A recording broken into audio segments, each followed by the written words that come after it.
Assalamu alaikum wa rahmatullahi wa barakatuh. Muhammad Mursal here again. I was discussing yesterday a hot topic dhaqan celin in Nephew's Corner. Nephew Hamza, Chief, walk salamay. And I kept hearing failed parents. Now, you know, ani markasta waxaa sameeyaa when I see a comment aan la yaabo or anything similar, the natural reaction would be to look at the person's profile. Look at it. Marka, those opinions I saw saying failed parents, iyo dhaqan celin is bad, iyo dhaqan celin is this, iyo dhaqan celin is that, or negative ku saabsan badana, came from people oo dhaqan celin laftigooda u baahan. I mean, islaan 40 jir oo madaxa qaawisto surwaal ku dhagan xiran. You know, she needs dhaqan celin. And oday jeegada xirtay oo Francisca filterkiisa soo gashta maalinta Paris la qarxiyay. You know, dhaqan celin u baahan yahay. Marka, first of all, let me state this. Ana lay dhaqan celiyay. And thanks to my dhaqan celin, I am the man today I am. And I'm living my life, my dream life, to be honest. Because if I didn't come to Africa, I would have never known the life. I would have never known. Look at it. I got shakala in the house.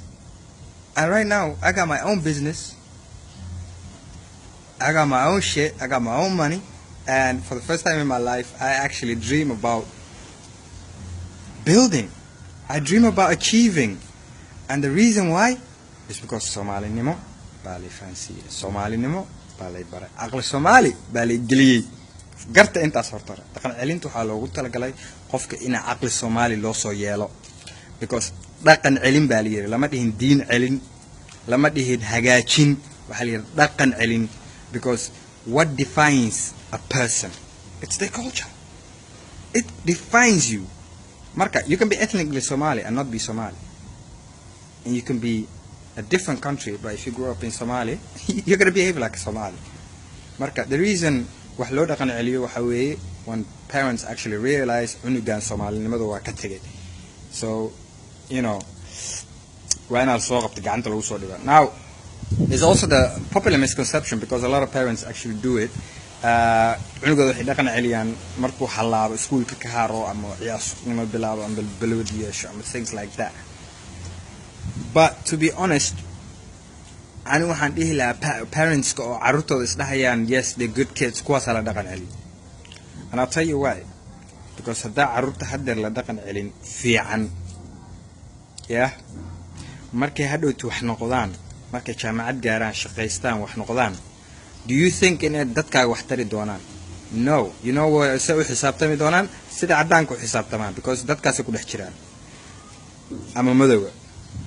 I prefer markas haddaan runta haddaa laga hadlo. But still, they're gonna behave like that. So aakhirka ogow laftigaaga adaa waarida, laftigaaga ama adiga yeenu kugu dhicin ama ayaga yeenu ku dhicin. Like I guarantee you this, caruuraan dhaqankaaga lahayn dadkaaga maaha. Success kasta ha yeeshaan. Because at the end of the day, haddeer waxaa arkaya gabdho talking about placing parents in elderly homes. I mean, me as a Somali, the thought is unfathomable. It doesn't exist in my head to do such a thing. Because I know waxa lagu koriyay, wariyaa waxaan ku dhalay anina wax tarti. Ceebna maaha. Marka, I know it's a duty upon me to do. But you can also see that carruurtan yaryar hadda soo koraysa already xogaa waa bedelmeen because people like me had kids aan la dhaqan celin. Ma fahamtay? So, ani waa la dhaqan celin and a lot like me waa la dhaqan celin waa ka soo faa'iideysanay. But there's a lot aan la dhaqan celin because they were apparently doing good. They were in school. They weren't chasing balodi waxaas. And guess what today? Today diintooda ma yaqaanaan dadkaas badana. They behave more like Adaan. Waxaa arkaysa naago waaweyn. tinto alqaawina surwaal isku dhagan fitada banaanka la soo dhigana muslim baa lagu leeyahay Somali ah lagu leeyahay. What do you mean Somali ata Muslim ata? You have no trace of culture in you to define such a thing. Marka, understand this. dhaqan celin waxaa loo sameeyaa qofka inaa soomaalinimada lagu soo celiyo caqli Soomaali. And for those that hate Somalinimo, well, hate all you want. And for those that understand they are Somali, even if your kid is good, remember markuu aqliyeysanayo qofka meesha ku aqliyeysta aqligiisu leeyahay. So understand that cunugaaga inuu Somali ahaado. If you value being a Somali, you gotta have to send them back to Somalia, and not for a period of 3 months, 5 months, 2 months. Yeah, let's go on holiday to Somalia, because that's valueless. You just wasted money. You need a person to live there, absorb the culture. That takes time, a year or 2 minimum. You don't have to waste time, but you have to have a minimum set. And don't send them to Badia Markas. Put them in town. Put them with people you trust. Your brothers, your sisters that you know. Not in some freaking boarding school. Marka, that's my 2 cents. Assalamu alaikum wa rahmatullahi wa barakatuh.